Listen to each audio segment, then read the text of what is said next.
Barbie! I told you to wait in the dream house. Boys, avenge me! Avenge me! Avengers! Bazinga. Scruffy-looking nerf herders. Ethan Hunt contacted you? I am good, Rooster. I'm very good. So you are Yoi, the trainer who trains. Gonzo the Great will ride this baby again.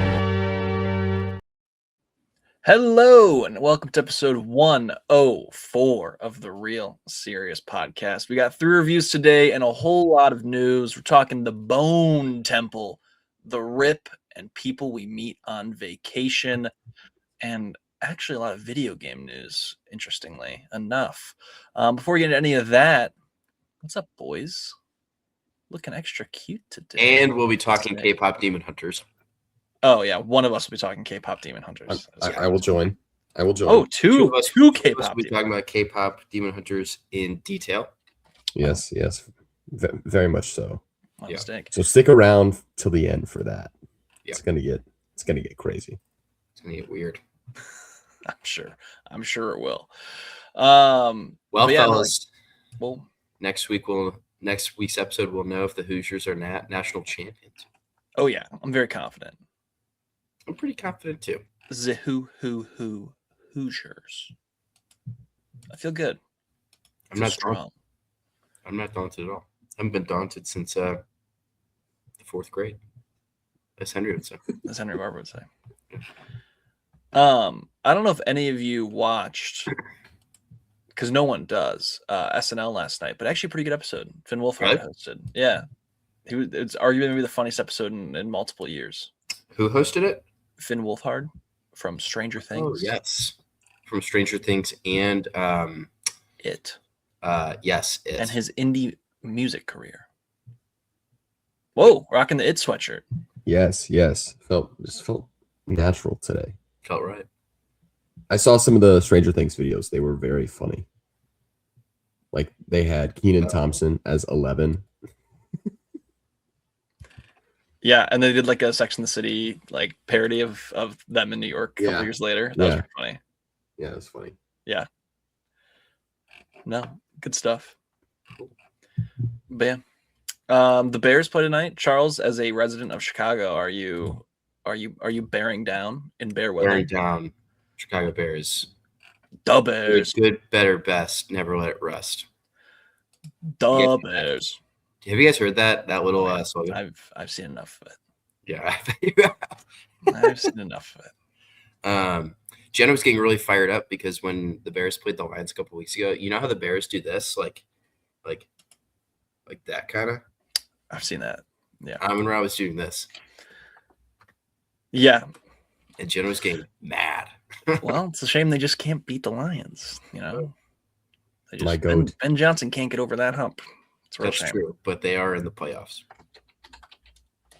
And we don't have teams in the playoffs, so we don't really have anything to say. I do remember at the beginning of the season, and I remember this so vividly. Hunter, the Lions were just smacked down the Bears, and Hunter was like, "The Bears are real, or like real bad." They are bad, like that.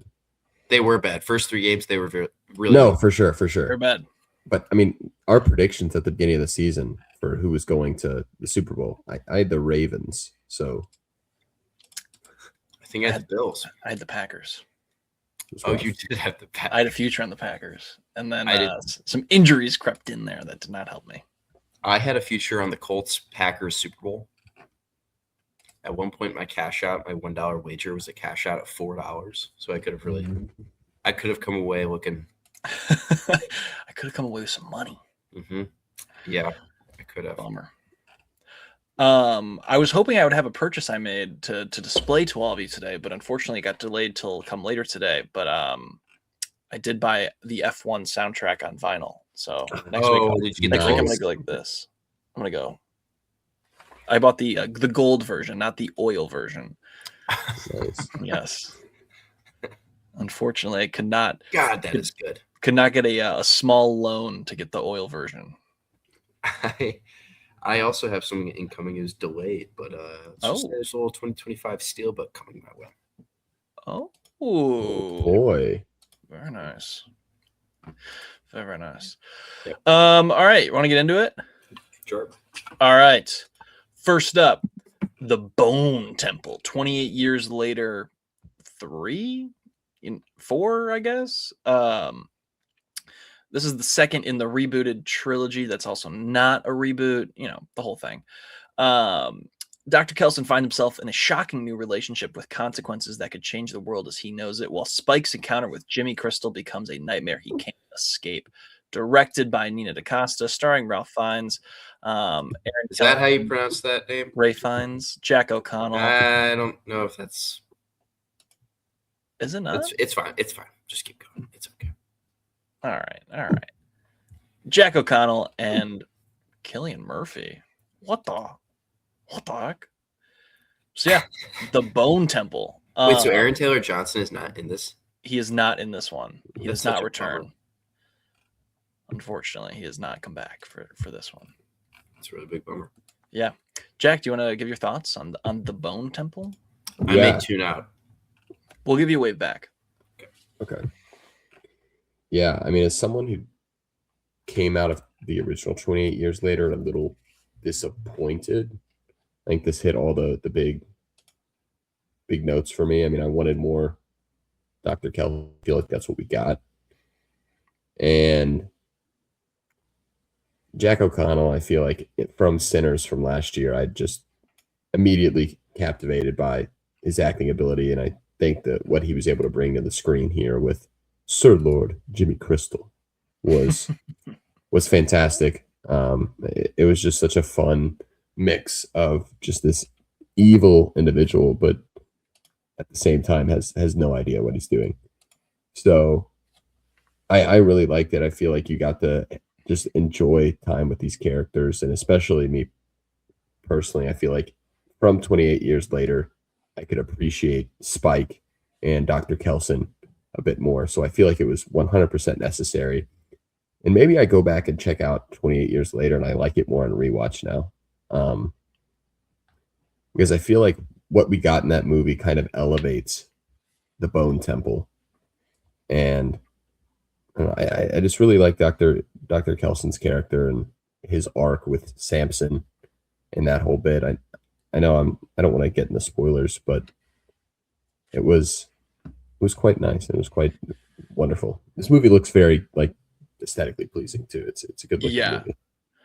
No, I mean, I thought this was awesome. I really like 28 Years Later, the last one that came out last year. I like that whole story. I think Spike is a very interesting character, but I'm with you. I was like, give me more Dr. Kelson. Like, this guy is a freak in the best possible way.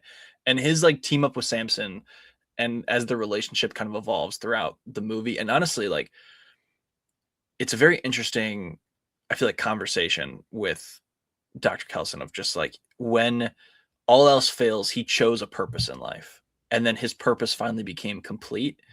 And at that point, it was like, now what? Like a man who distracted himself for literally 28 years with a purpose, and then that purpose goes away. You're like, all right, like, what do I do now?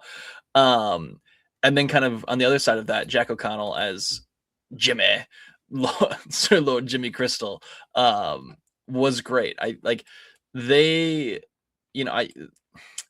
In zombie media for the last, I would argue probably in the last 25 years, honestly, probably since The Walking Dead, the biggest thing that it has been like the through line is, the zombies actually aren't the worst part. It's the people you run into.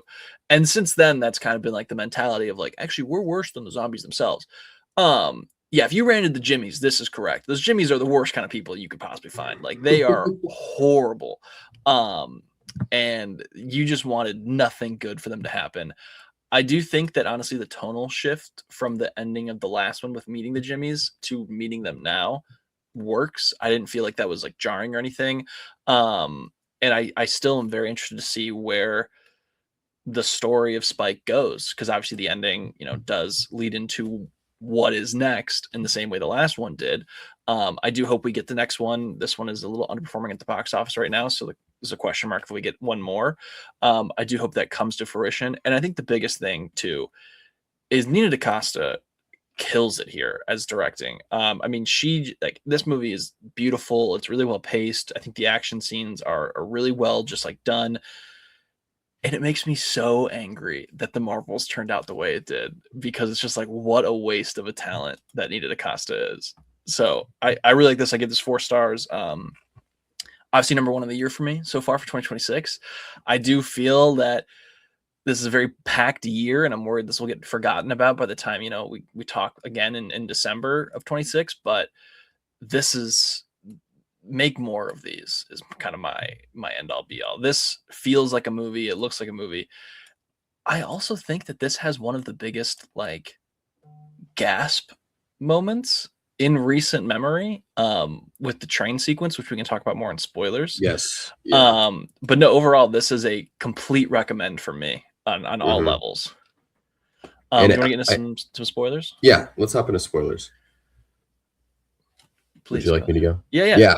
I think Samson's evolution here is just what makes this so interesting for me. And you hit it straight on. Just the fact that you have Dr. Ian Kelson, who doesn't see these zombies as a threat. While he is prepared for what they are able to do, he says, hey, like, maybe there still is a bit of humanity left in these people.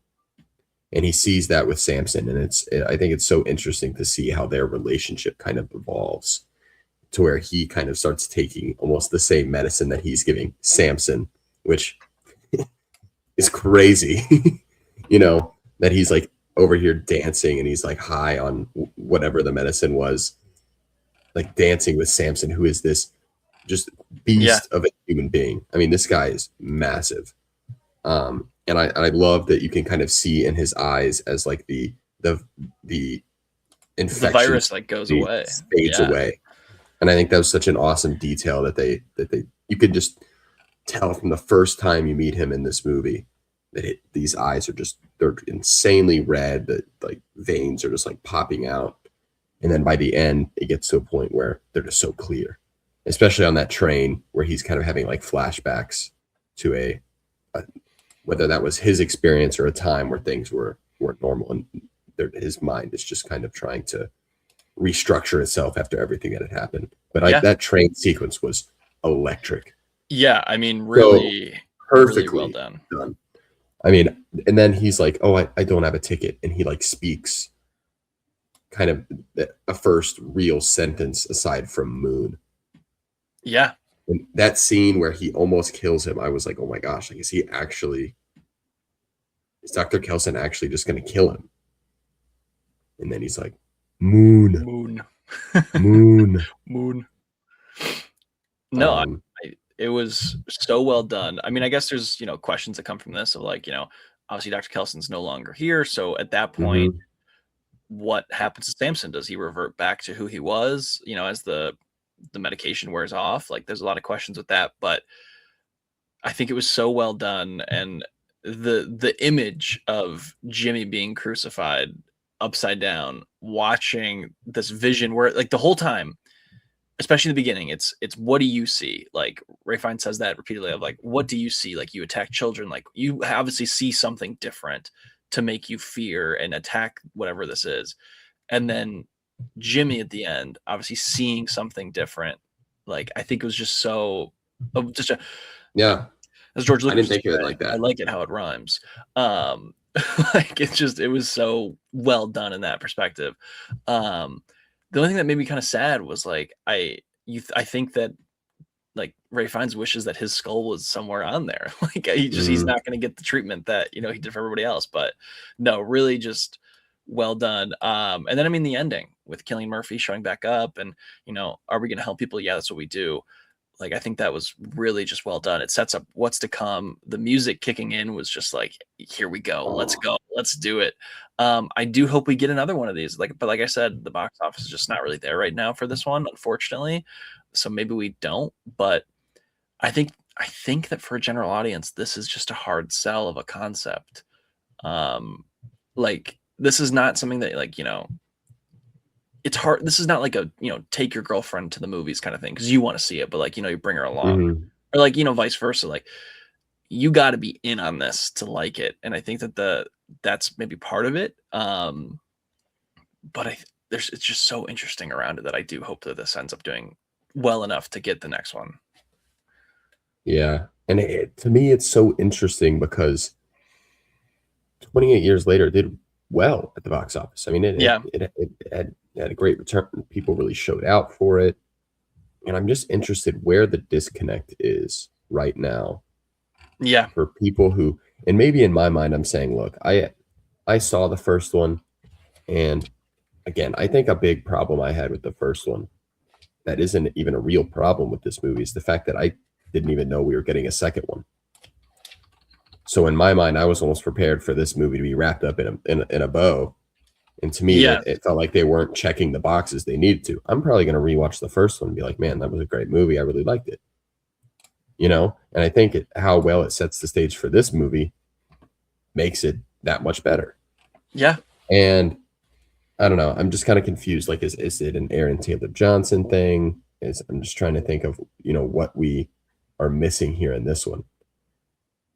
And I think for us, this was always an intrigue because January is notoriously known for it's where you throw your garbage. The month of slop. And this movie is just the complete opposite of that. It is such an interesting movie that is so, and I texted you guys, this is so inspired for a movie in January because I feel like what we get is just so copy and paste all the time for the first couple months of the year. But there was a story and there was a through line that wanted to be told. They did it in like very exceptional manner, but I don't know. I hope people go see it. I think hopefully Charlie goes and sees it next week because I saw it with a packed theater and this movie's funny. Yeah, it is funny. It's got really good moments. But it has the gore too. I mean, when they are peeling the skin off of those, they said take his shirt off, and I'm just like, ugh. What are we doing now? Yeah. And they ripped the skin off of these people. I mean, I didn't turn away, but my head is like, I was like, oh my gosh. Yeah. Oh my gosh. And then the gore when Samson rips the guy's skull off. Great. I mean, for a zombie movie, there's an expected level of gore that's supposed to be in these movies. Yes. And it's so perfectly done in the way that it's not constantly, oh, hey, look, remember, there's zombies in this movie. There's zombies here. There's zombies here. But they give us just enough taste of it, of like the gore and the violence that I'm like, all right, this is still it's still taking place in this time where there are infected running around. So I mean, every character in this story, I feel like I was interested in. I don't know, like even the woman whose entire family was like murdered and she runs away. Like I was almost invested in what she's gonna do. You know? Yeah, it's like now where does she go? Yeah, and I like the scene where Spike's like, "Please, like take me with you." Yeah, yeah. And he just wanted an escape, and she's just like, "Yeah, no, I can't do that," which totally valid. I mean, just killed her entire family, and hey, Jack O'Connell likes to burn barns. That's just what he does. That's what he does. That's who he is. All right, we'll get Charles back. Wave him in. Wave him in. Good Sir Charles. Come back. Oh, he looked up. This is great audio. All right, so that was 28 years later. The Bone Temple. Do you guys want to go next for your two, or should I just knock my two that I saw by myself out? Yeah, go for the new releases, the Rip, and then. All right, sounds good. Oh, also, what did you give the Bone Temple out of 100? I gave it an 87. I really liked it. Wow. Yeah, I got an 83. Whoa. Yeah, Charles, you missed a good one. Well, I tried to. You missed a good one. All right, my two real quick. Two Netflix releases. First up is The Rip. Matt Damon, Ben Affleck coming, and it's about two cops who, Miami cops who find a stash of millions, leading to distrust. Also in this movie, Steven Yeun, Tiana Taylor, Sasha Calle, who was most recently Supergirl, Kyle Chandler, and quite a few other faces that you will recognize. This is a pretty decent Netflix movie. I quite enjoyed it. it feels small in the right way. A lot of it takes place almost exclusively in this one house. The script really relies on the people that they have involved in it, and everyone here honestly is doing great work. I really liked it. I think for 90% of it, it's like a 4 out of 5, and then like the end, it kind of loses me a little bit, but I still think this is quite good. This is a very solid Netflix release that I do recommend everyone sees. I really, like I said, enjoyed it. I gave it a 77 out of 100. I think that this is quite good, and Matt Damon and Ben Affleck, make more of these, but put these in theaters. Like, you guys are the theater people, put these in theaters. I want to see this on the big screen with the crowd, because some of the action is good. So I liked it. And then, which is actually shocking because I think the director of this is not a very well-known director. And then the last one I saw was People We Meet on Vacation, which is doing stupid numbers on Netflix right now. I'm pretty sure they're gonna be like 10 billion people watch this. But no, this was a rom-com with Tom Blythe and Emily Bader, about two friends who vacation with each other and then, fall in love. Oh, what the heck? They fell in love. Who would have thunk it? This is very cute. It's fun. I really like it. Emily Bader is just like so charming and fun to watch. Tom Blythe also, I think, is really good here. Outside of the only time I've ever seen him also was like that President Snow role he had. This is the kind of stuff Netflix should be making. We should get one of these every 4 weeks on Netflix. That is just two young people, rom-coms. Like, this is the kind of stuff that Netflix should be doing. It was fun. It's charming. I really liked it. I do recommend it highly. I actually like this more than The Rip. I give this a 79 out of 100. So first 3 releases of the year all are doing quite well in my mind. So impressed with what Netflix has churned out into the slop pile this last week. January, we were unfamiliar with your game. Yeah, January, we're cooking. Woof. We're cooking. Excited to see what Emily Bader does next.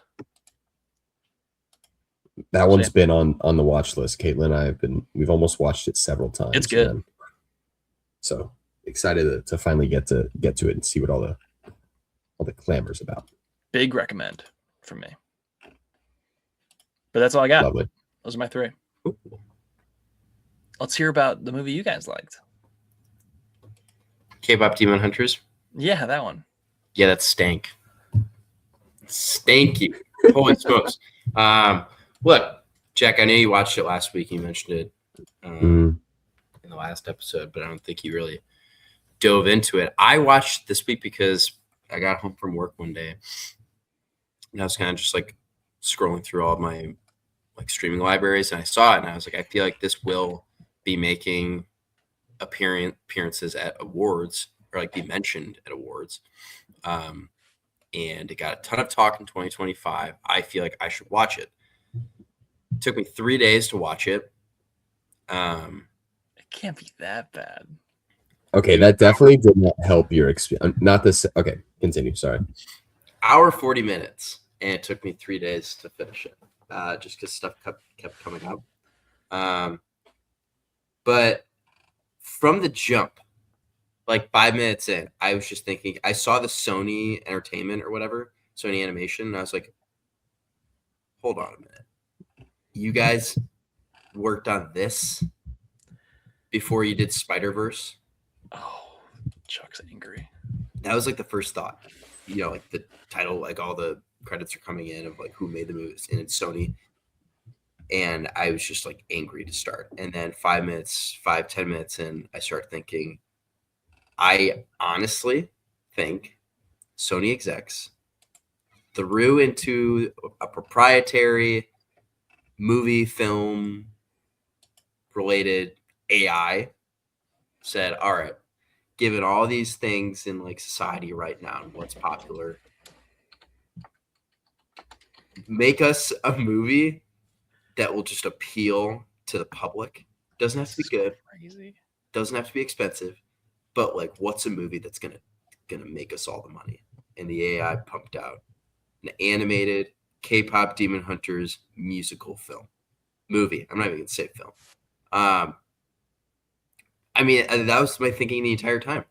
I don't like who thinks to themselves, God, you know what the world needs before a Spider-Verse movie? A K-pop Demon Hunters animated musical. I But mean, that I feel Cool like song is I- pretty good. the No, it's music is good. The music is catchy. good. That's I'll like give 'em- that's like the one. I don't see this as like, oh, it's taking away time and effort away from the Spider-Verse. Like, I don't feel like their resources are so limited that they couldn't work on both. It's a similar animation style, though.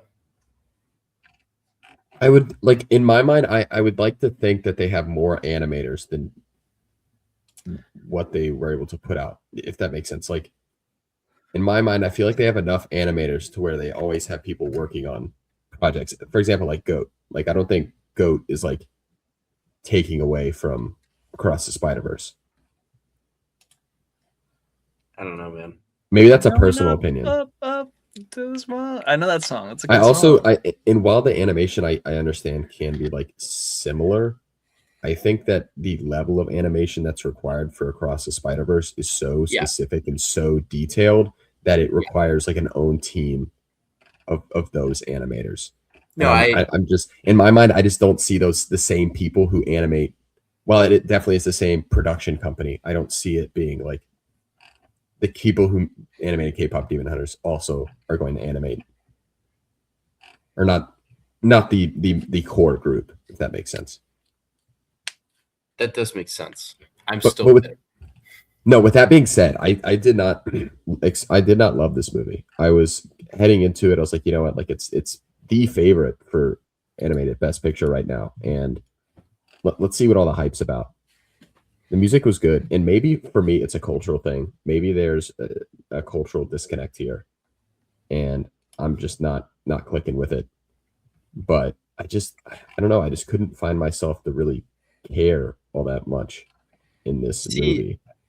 I think it would have been better if they had played more into the Korean side, you know? Okay. Yeah, and I don't know. I just don't feel like I was fully immersed into No, like I didn't either. I'm like, okay, K-pop is like massive. Like, Mhm. okay. But other than that, I feel like I wasn't.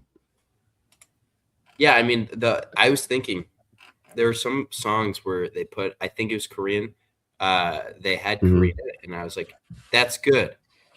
You should make it all Korean and make it like actually cultural and like, But isn't K-pop like a lot of times in English? is it? I think a I don't- lot of K-pop is like I think it's a lot of it is in English. I feel like the K-pop we're exposed to is in English. I kind of think that a lot of it is like I think they kind of go Okay. back and forth. Either way, it goes to show we are not experts on this subject. That's true. We do not. Three dudes from the Midwest talking about K-pop. Yeah, baby. Subjects we know. Yeah, I felt so underwhelmed with this movie, especially after all the raving reviews I'd heard before this. And I think that kind of makes it, in my mind, it made it worse for me because my expectations were like, oh, this is anime, you know. I guess this is how you felt about Flow last year, Oh Charlie. my God, don't even get me started on Flow. Flow's a good movie. Flow's a good movie. Did you guys Um, consider you're not 11-year-old girls?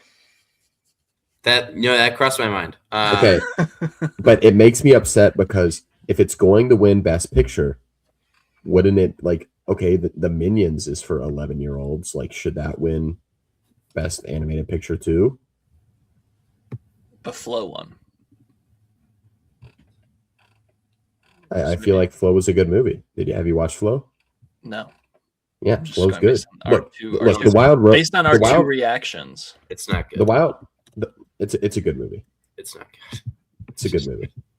It's, Look, The Wild Robot was a great Way animated movie, and I think I definitely prefer that over Flow.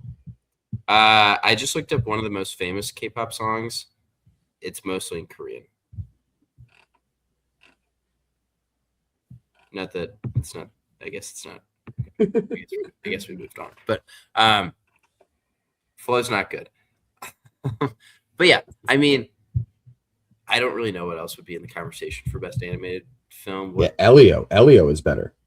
I didn't see Elio. The Disney animated movie that came out earlier this year I'm just is better. bitter that The Wild Robot didn't win Best Animated, and K-pop Demon Hunters is probably going to win I know. this award. It's And absurd. just it Nate- wasn't very captivating. The characters, like, you don't.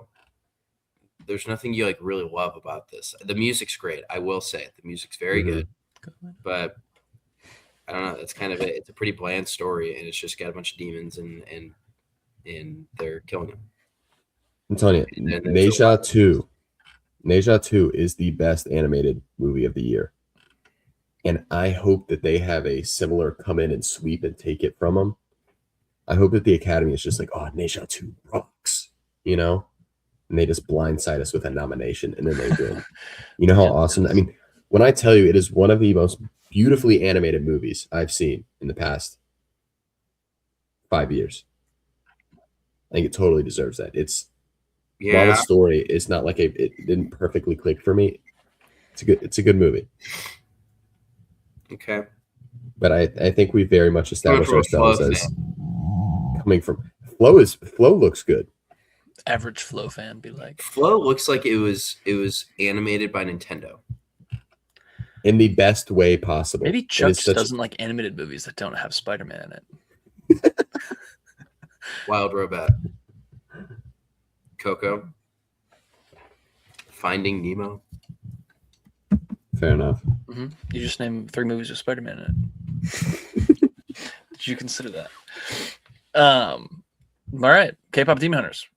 You guys aren't fans. Maybe I have to watch it to break the tie, or You should well, I guess watch no it. tie, just to tell you I if don't- I think it's yeah. good. You actually I don't should think- watch it. I'd be very curious what you think. If they win, I'll watch it. Got a lot of other things I'm trying to watch. Got a lot of things going on. Yeah. All right, want to get some trailers? Let's do it.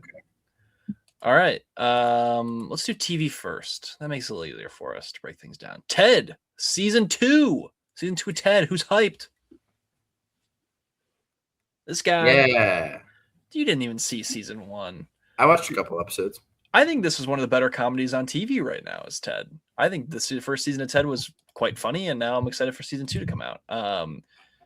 The only reason I think I even have a Peacock subscription is for Ted, which I think I also get for free with my phone. So I really don't even pay for it, which makes it even better.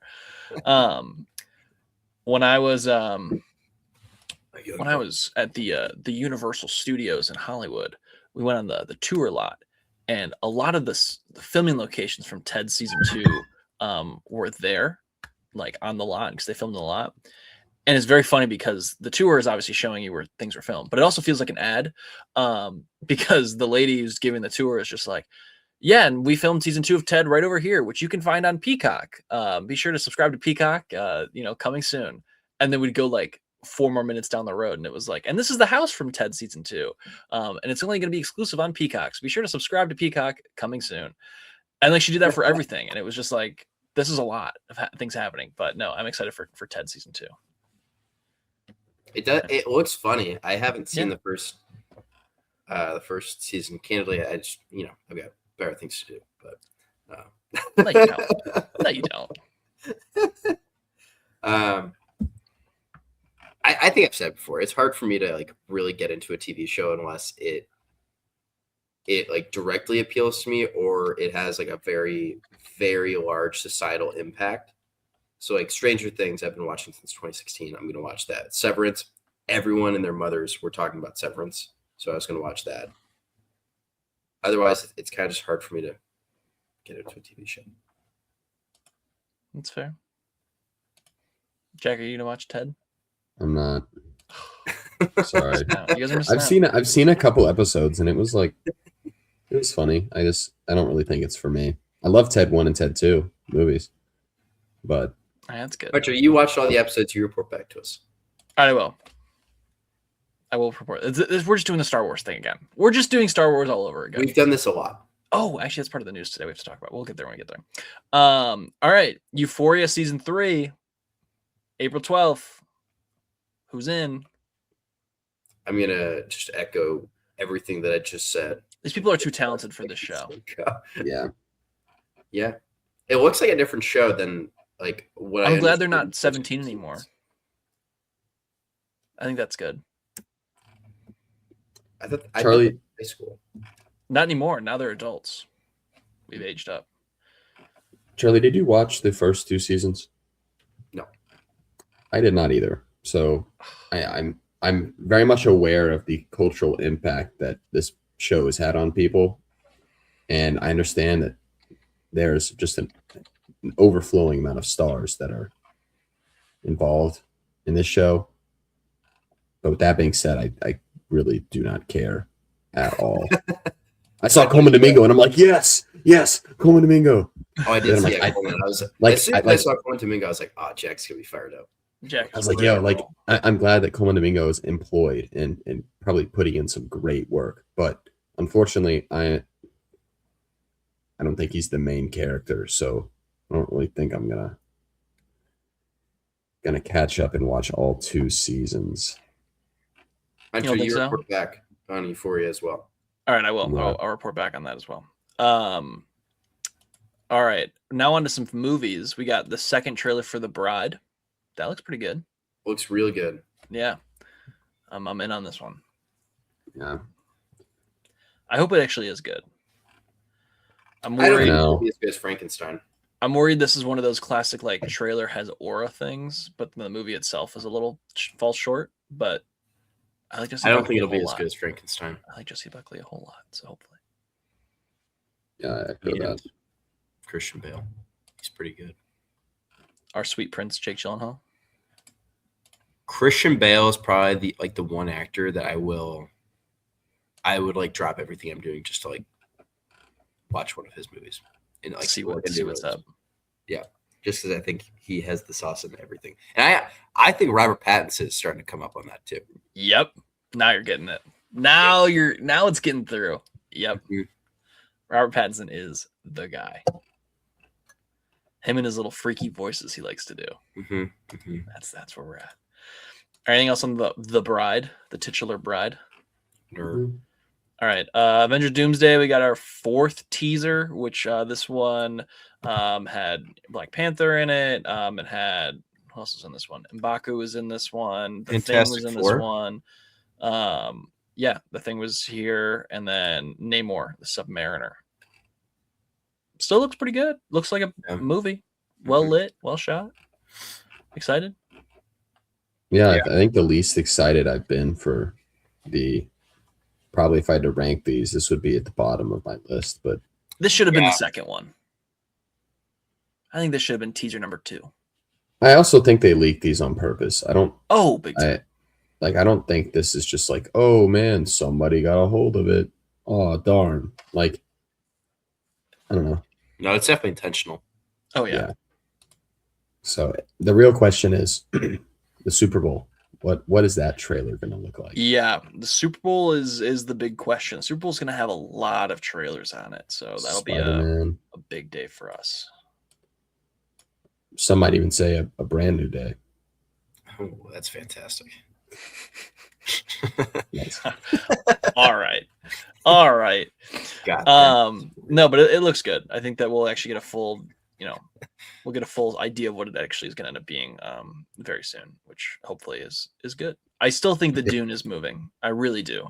I think the Dune will move. I don't think they're going to do the Dunes Day, but we'll see. It's going to be like 7 hours in the cinema mid-December. Oh, Yeah, that actually sounds pretty nice. it sounds- man. Sounds nice. Ooh, It sounds I'm pretty itching. nice. Think about it. You get your Dune Part 3 popcorn bucket along with your Dr. Doom mask popcorn bucket. Man, like we've never been so back.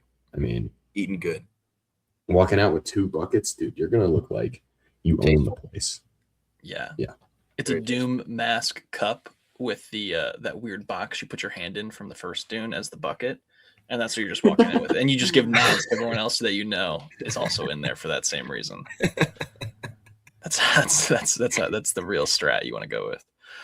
All right. And then second to last is kind of like a teaser trailer, behind the scenes trailer is for Wildwood. Loved it. Leica animation, claymation film coming very soon. So Charles, you're in on this. Big time in. I think it looks good. Looks really good. And I just like the behind the scenes. Like, it's cool to see how much effort, time, and care goes into some of these things. And I always think it's called stop motion. That's like the proper. Yeah. I think stop motion is so like interesting to look at. And it looks beautiful. Like the shots that they showed us versus like the behind the scenes. I mean, it just looks so good. So I don't know anything about it, but I just love stop motion. And it looks like if it's been a decade they've been doing this, like it's got to be pretty good. Yeah, no, I think it does. Looks pretty good. And then the guy who's directing this is actually directing the Masters of the Universe movie that comes out this year as well. And he also directed Bumblebee from a couple of years ago, if you remember that one, which was pretty good, with Mrs. Josh Allen, Haley Steinfeld. I know. All right, last trailer. This one is fascinating. This is for Lee Corin's The Mummy. Now, this movie is allegedly so bad that they've removed all of the connections to other Universal franchises that were like in it because they don't want those connected to how garbage this movie allegedly is. There was also a screening that that James Wan walked out of because it was so bad, which makes me so excited to see this movie. I am pumped to see the absolute garbage pile that is The Mummy. Gee. Did you guys like the trailer? No, I didn't. It's scary. It was fine. Give you a little heebie-jeebies? You didn't like it, Charles? It's not for you? No, it's too spooky. Oh. But I didn't know it was that bad. I didn't know all that backstory. Does that make you more excited? Not really. Oh. I'm more excited to hear about your guys' reviews. Oh. If anything. It makes me want to see it less. It makes me say, hey, my time is probably better spent elsewhere. Unfortunately. That's where my head's at. I think them putting Lee Corin's The Mummy and naming it that specifically is to throw him under the bus. Doesn't it feel like they're just like, this is this guy's thing? Like, it's not like Lee Corin's a name that's drawing crowds. Lee Corin's The Mummy. Yeah. What else is is like, he got? this is his mummy. We're good. He did Evil Dead Rise from 2 years ago, which actually was people really seem to like. So maybe maybe it's going to come together in the last minute here, but I don't know. The Mummy. And if there's no Brendan Fraser, I don't want no Mummy. That's my thought process. Yeah, that's where I'm at. It's a good take. Thank you. Appreciate it. All right, do you want to get some news? Yes. All right, some news. Lego Pokemon. Charles, the ball's in your court. Are you jumping on the Lego Pokemon rabbit hole? I did not get in on the pre-order wave. It got scooped up incredibly quick, and now everyone's selling them for double the money on eBay. You can pre-order them right now on Lego.com. I just did. I'm looking at it right now. I didn't pay for the it. Big one? I'm looking at Pikachu. You can do. Let's see. No, Venusaur, Charizard, and Blastoise you cannot do right now. Yeah, but you can buy them on eBay for the low cost of $1,200. They look pretty cool. Yeah, it's just so expensive. It's stupid. I'm gonna pull them up really quick. And then you get a gift with purchase, which is the badges, which honestly that's pretty cool. Yeah, I mean the big one is by far the coolest one, but it's just so expensive. I'm gonna just wait for the minifigure ones to come out. Yeah, that's a good call. Jack, are you gonna jump in on this? It's not that big. No. Like if you look at the renderings, it's 20 inches tall. That's and not 22 inches wide. If you look at, there's a photo with a dude building it, and it's like the size of his torso. Yeah, it's too small for you, Chuck. You got to go bigger. For $650, like I have Black Panther at the size of my torso. I've got the Lord of the Rings Barad-dûr. It's bigger than my torso. What about the $60 Eevee? Have you considered that? I don't love Eevee enough to want that. Like, So you're not going to go with any of them. No, I'm not. You're out. I'm out. Wow. You've I'm out. lost Charles Lego. It's time to rethink. Time to reconsider what you're doing. I have been a lot more picky with my Legos. That's good. So expensive. They are expensive. They are. And there's been some stuff that I've just missed that really just bums me out that I've missed. Like what? I'm really sad that I missed the ISS. I wanted that one. Missed out on that one. There's been some plants that I've missed out on. And then I really do think that the Winnie the Pooh set would have been cool, but I missed out on that. Winnie the Pooh was sweet. I thought about getting that. Yeah, so it's a shame. It's a shame. But yeah, that's our Lego talk. We got some other news we want to get into. Jack, would you like to talk about the Golden Globes? Yeah. Golden Globes were balls in your court, man. a good time. Nikki Glazer, I think she should host like every year, but obviously it's probably time to switch it up next year. But I think that she is, honestly, if they were to bring her on for next year, I wouldn't be upset with that. I think that she was great. Big surprises of the night. Tiana Taylor comes away with the Golden Globe. Her speech was great. Her reaction was great. It was all just like very well done. Kind of just like bones to pick, no pun intended, with the Golden Globes. But Ludwig Göransson his acceptance speech didn't get put on the broadcast. Because of why would it? Of course. So it's so frustrating because to me, as the night went on, I realized Sinners had, and they got the box office achievement award, but in all reality, come on, that's just hey, here's a participation trophy. Like, it feels like they can give them that, and then they don't want to give them any other awards for the rest of the night. That's how I felt about it. They're just like, oh yeah, like we'll give you this, but you're not going to win anything else. And to me, that just doesn't, I don't know. I'm glad they got the time, but Ludwig Göransson, I watched the speech after, and he did a great job highlighting, Coogler and everyone that put so much time and effort into making this movie. And to me, as that being my favorite movie of the year, I feel like it's frustrating that wasn't on the broadcast. And best podcast was, I'm just saying. Yeah. And then, not to mention, the only group that got pushed off the stage was best foreign film, which I thought was interesting. And that does not come across good at all. The only group, I'm telling you, the only group they played music and kicked them off for was best foreign film. And I'm like, really? Like, everyone else, like, they had their time. And you had a Judd Apatow, like, speech that went on for, like, 3 or 4 minutes. And I love Judd Apatow. He's funny.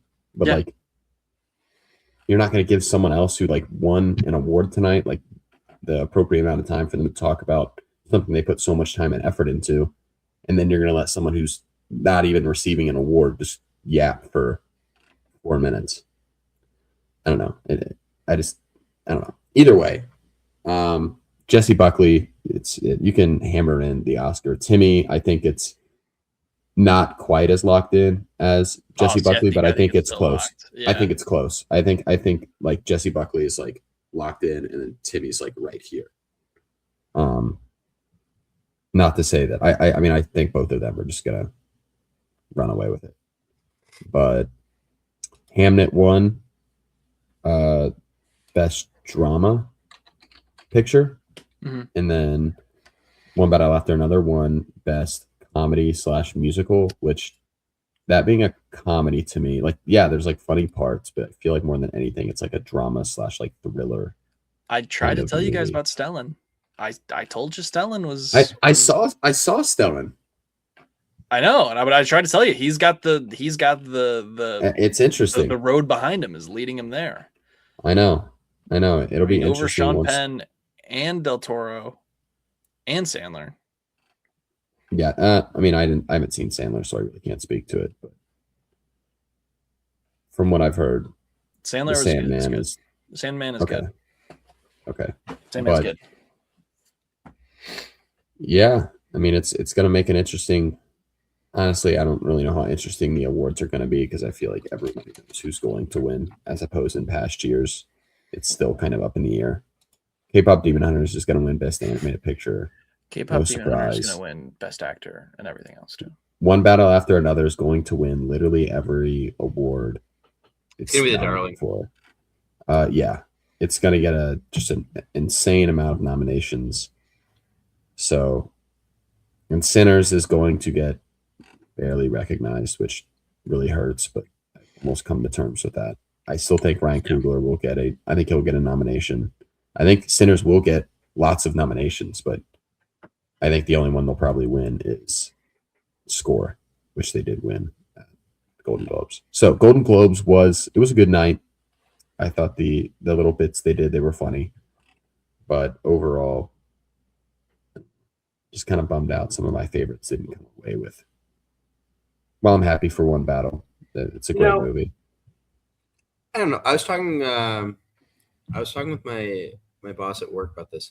The award season, I almost feel like a lot of the credibility is starting to kind of waver.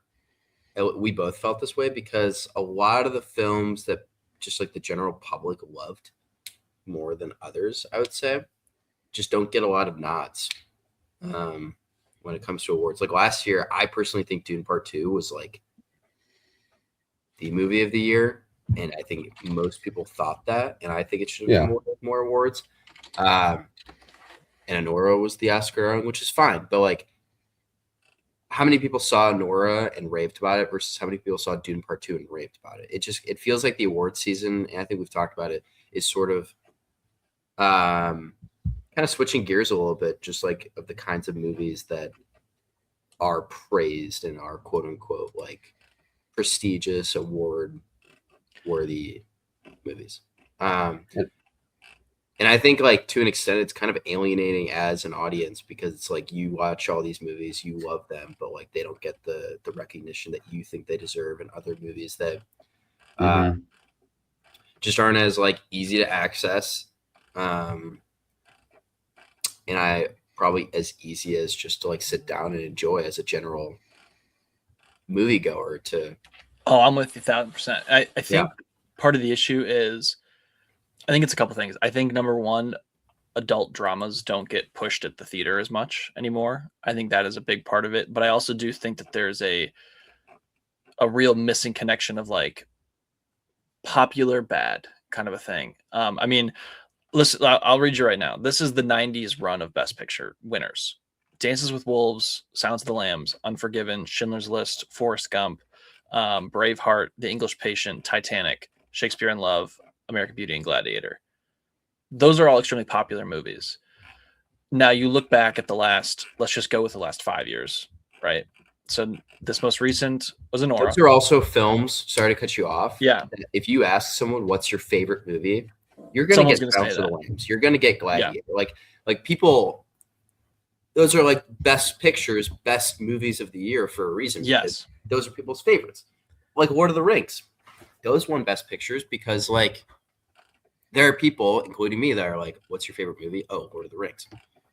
But like, you can go ahead with the last 5 years. Who do you think you'll ever meet and ask? I mean, I'll go from 2017. Oppenheimer. Okay, Oppenheimer. Yeah, stand out. But like, here, Moonlight, The Shape of Water, Green Book, Parasite, Nomadland, Coda, Everything Everywhere All at Once, Oppenheimer, and Anora. I mean, of those Parasite 8 that I just listed, there's 2 that are still in the cultural lexicon. Parasite and Oppenheimer. Yeah, that's the 2 I would think. Still in the culture. Yeah, like in 5 years, 10 years, who do you think you'll ever meet and ask, what's your favorite film? Oh, Anora. Like, I don't think you're ever going to meet someone that says, like, that's my favorite movie. Who do you think you'll meet someone that says Dune Part 2? I think so. I don't know. That's just kind of, and like kind of circling back to what you were saying, Jack. They're just movies that probably should get more recognition that I think people objectively enjoy more, and that's just not kind of how awards work. Right? Yeah, I mean, I agree. And I think my problem, I'm not even going to say like a problem with like awards but them getting the Oscar in and of itself, I'm just like, you know what? Like, yeah, I think it'd be great to see some of these people get these awards that I feel like they've earned. But I feel like personally, I'm not placing like a really heavy amount of weight on this award. I'm just like, you know what? Like these people have worked so hard. I feel like they deserve the time of day to really be appreciated by their peers. Yeah.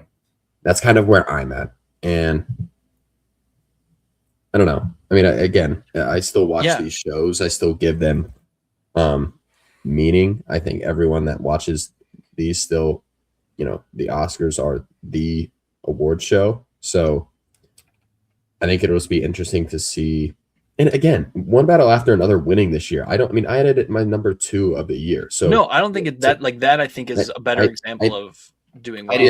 I think access is the worst part of it though. Like a lot of times if you ask people like in your office, you ask people like, you know, your family and stuff, it's like, hey, you know, of the movies this last year that are doing well, that are going to probably be nominated. Did you see Hamnet? No. Did you see Sentimental Value? No. You know, did you even see One Battle After Another? Maybe.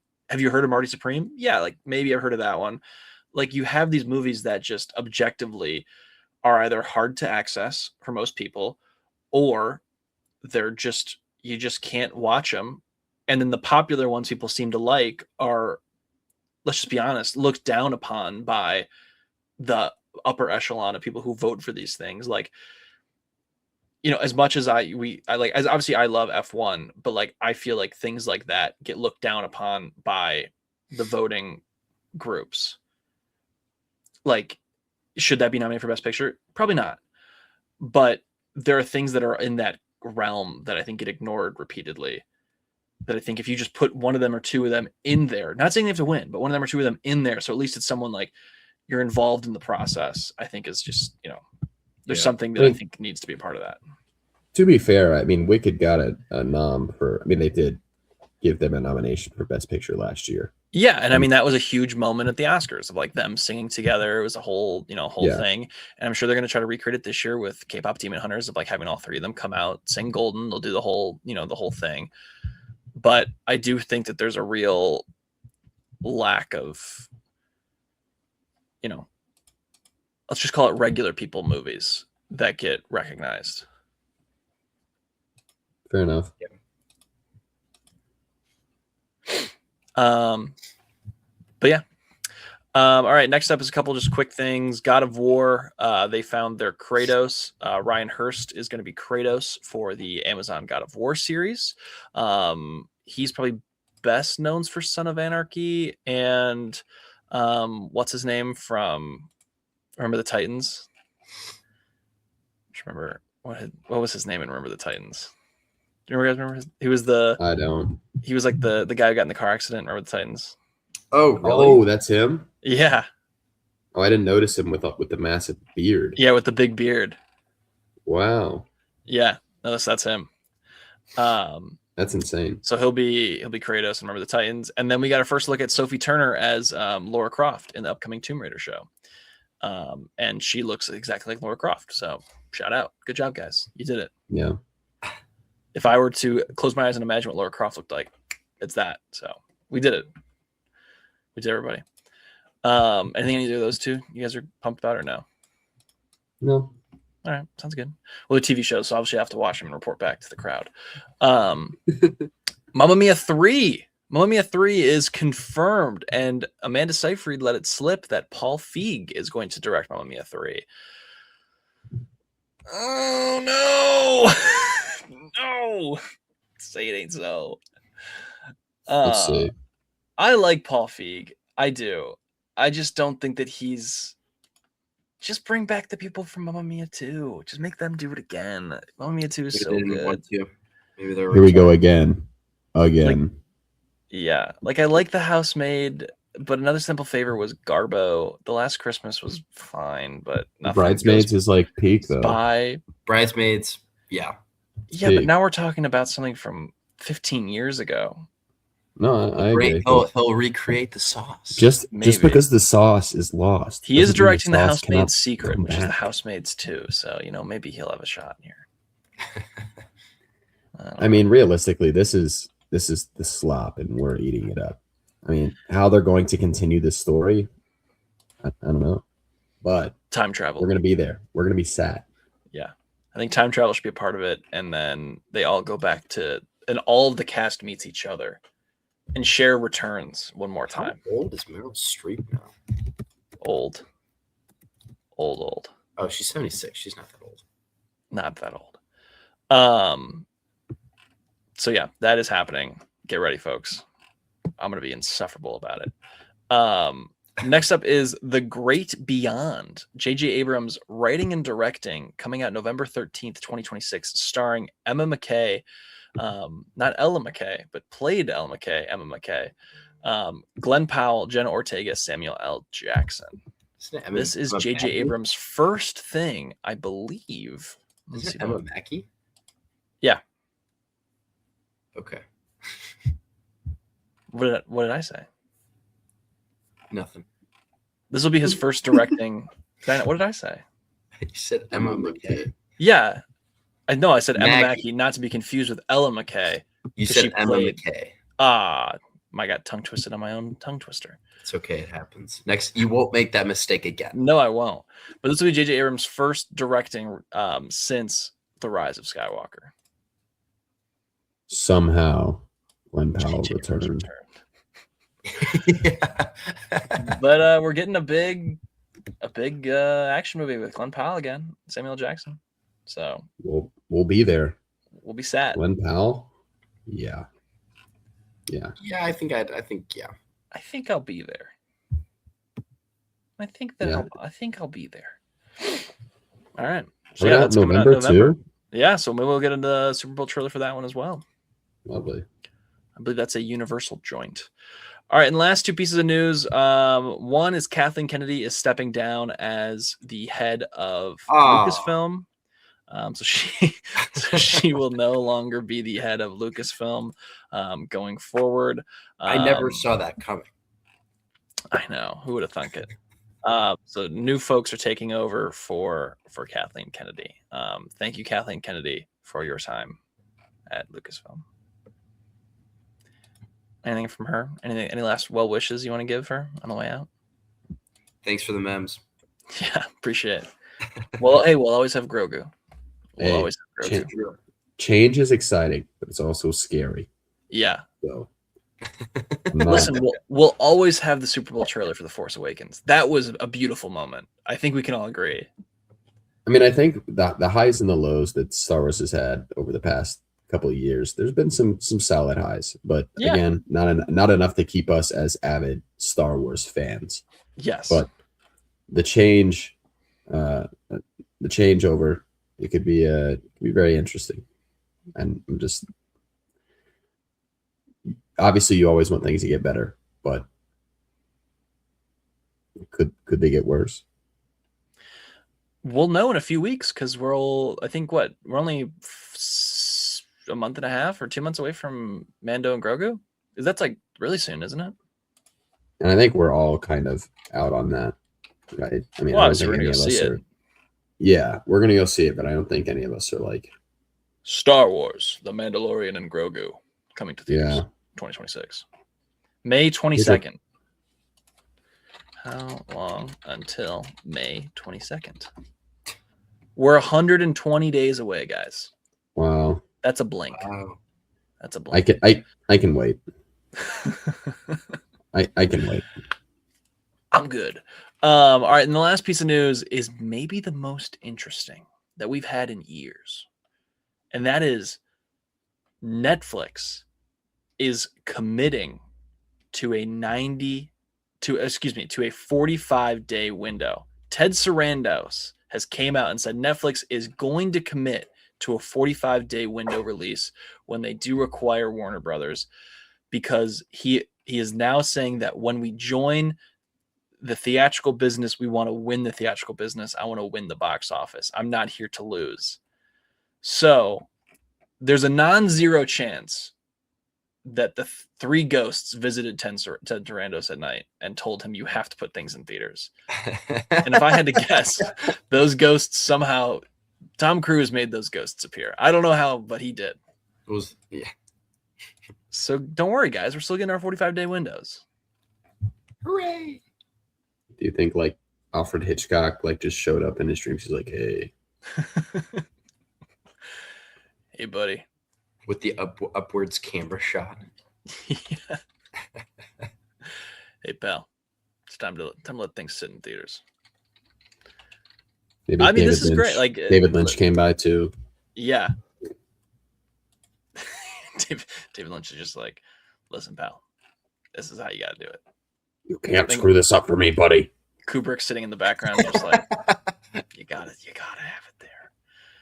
No, I mean, I'm glad that they're committing to this. We'll see how long that lasts, but Yeah, you think that's what that- I'm thinking too. I think that this will be the case for tentpole movies. You know, your Dunes, your DC stuff, your big blockbusters for 45-day windows, and then I'm sure you'll see a different set of things when it comes to you know, the smaller releases. But yeah, pretty cool, pretty cool.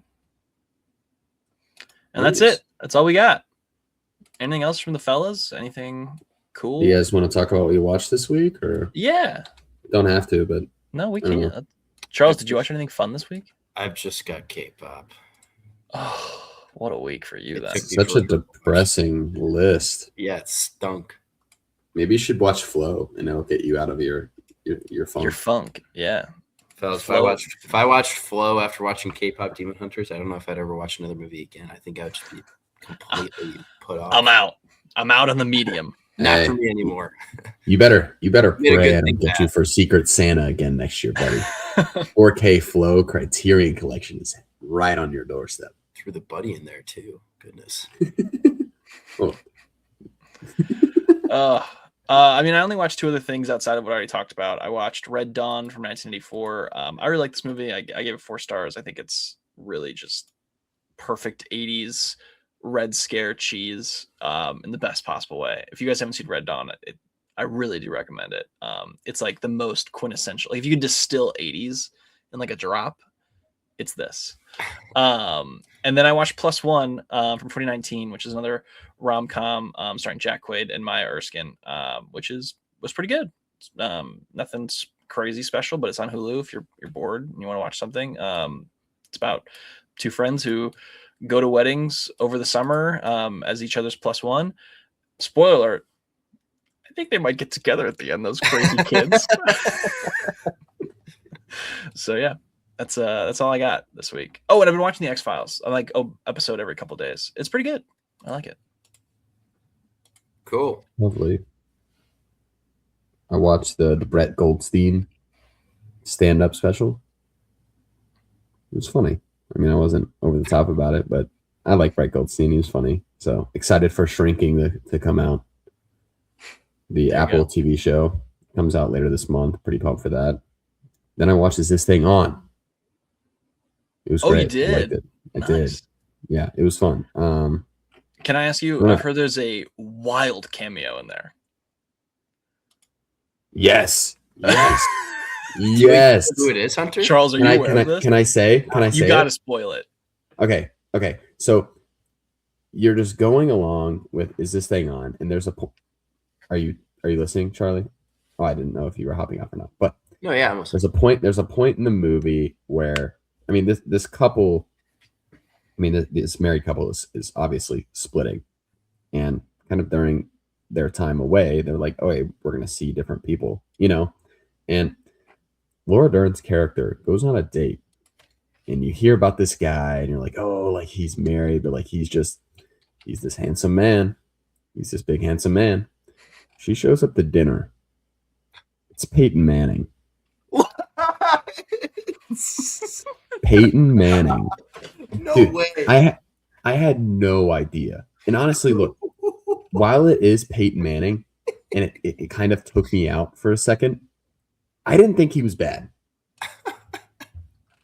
Maybe that's a hot take, and I don't know what the internet's saying right now, but I don't think he was that bad. I saw a leaked clip of him, and it's shocking because he's not Peyton Manning in the movie. Wait, does he's he just have a- his Omaha accent? Or no? No, he still Like, sounds the same, but he's not like how he is on the Progressive commercials, you know, like or Allstate or whatever commercials he's Yeah. on these days. Like, honestly, I thought he did a pretty solid job. So I was pretty happy it threw me off for a second again, seeing my childhood favorite quarterback of all time just on the screen in this movie that I'm really invested in. It's really funny. Bradley Cooper is just, he puts himself on screen for the funniest moments of the entire movie. He's just like, what funny stuff can I say? Oh yeah, And what's who his should name in say this it? movie, by the way? Me. Let me pull it up. Sorry, I can't remember. Charles is for gonna love it's this. It's like Bub or something. Balls. His name is Balls. Like what? Oh my gosh! But it's a really fun movie. If you guys have a chance to go see it, I know. I highly really recommend. want to find time to I think go Will and see Arnett it. here. It's so fun seeing him in this role where he's kind of figuring things out. And obviously we know him for his comedy, and his comedy is just, he's one of the funniest people alive. And it's a good movie. Would highly recommend. I think the kids they have in this movie too, the actors that play his kids they do a good job as well. Very well acted movie. It's very wholesome, feels very heartfelt in a genuine story. It's based off a true story too. So I think Bradley Cooper is a good director. I know Maestro kind of got a lot of crap. A lot of people call it Oscar bait and whatnot, but I don't think it was that bad of a movie. While I'm not here singing its praises, I think Bradley Cooper is a good director, and I'm kind of excited to see what he does next, because this was quite good. So, is this thing on? Hopefully, come around to it. It probably would have cracked my top 10. To be fair, if we would have done our top 10 list, it would have been just on the cusp. Maybe it would have beat out the Austin Butler movie. So, I don't know. Fair enough. Then I'm trying to get into my Criterion Channel movies, and I was able to get a bunch of recommendations. So I watched La Haine, which I feel like is very popular amongst the film community. It was really good. Really good. Would highly recommend. It's like 98 minutes. Just some really dynamic camera work here. There's just like so many cool shots. And I love when there's a movie that takes place like in a city, and like through great camera work, you get like just some beautiful overlooks of the city, or like some insane vibes of like what it would be like to live in this space or the city. I know it's kind of like all over the place. Does that make sense? No, yeah. Like it just enhances the overall feel of like the downtown area. But yeah, so then I watched La Haine, and then I watched Cure last night, which is also very popular amongst the film community. It's a Kurosawa film. It's pretty spooky. It's like a detective following along these murders, trying to make sense of it all. Eventually he obsesses over it, because that's just like what detectives do in these movies. But it's funny because I really couldn't get a grip on like what exactly was going on the entire movie, and to say I understood this movie would be like that would just be an untrue statement. But I think, again, like not really knowing where it's going or what's going on, it's kind of like adds to the like psychological like horror element of it all, because there is some really like gruesome moments in this movie where you do see some of like the murders. But I really liked it. I think it definitely would do better on a rewatch, but I think it was totally worth my time, and it was a very good movie. So yeah, sorry, I know I went a little long there, but No, you're chilling. Peyton Manning in a movie in 2025, man. Yeah, who would have, and not playing himself? Who would have thought? All right, cool, awesome. Well, next week we have the Chris Pratt banger inbound, Mercy. We talk about next week, and then I do believe next week Wonder Man comes out as well. So maybe if we'll have time to catch that as well. So is that next 27th, week? right? I think it's the 27th. Oh, that's next. Okay, so that's the following week. So then next week we'll talk about Wonder Man. So yeah, next week we'll talk Mercy. And yeah, that's it. Anything else, boys? No. Cool. Till next week. Go shout out Peyton Manning. God. Next year Oscars, Peyton Manning, inbound.